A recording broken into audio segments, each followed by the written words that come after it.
माझं नाव योगेश मारुती इंगळे. मी साईन धारावी काळा किल्ला मुंबईमध्ये राहत आहे. मला सोरायसिसचा त्रास चालू झाला.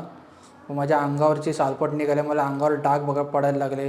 मी सोरायसिसने खूप त्रास झालो एकदम. सोरायसिसने खूप त्रास झाला. माझ्या डोक्यात पण झालं, हातावर, पाठीवर सगळं माझ्या अंगावर सालपट सगळं निघायला लागलं. प्रायव्हेटमध्ये काय मला फरक नाही पडला. शेवटी मी आलो RGRला. RGRला आल्यामुळे 1 महिन्यात मला पूर्ण 70% माझं कम झालेलं माझं. तर माझ्या पाठीवर मला लाल डाग यायचे, मला खाज सुटायचे, माझी स्केलिंग माझी कम झाले. मला माझ्या अंगावरची पापडी सगळी निघायची, माझ्या हातावरची, पाठीवरची, पोटावरची.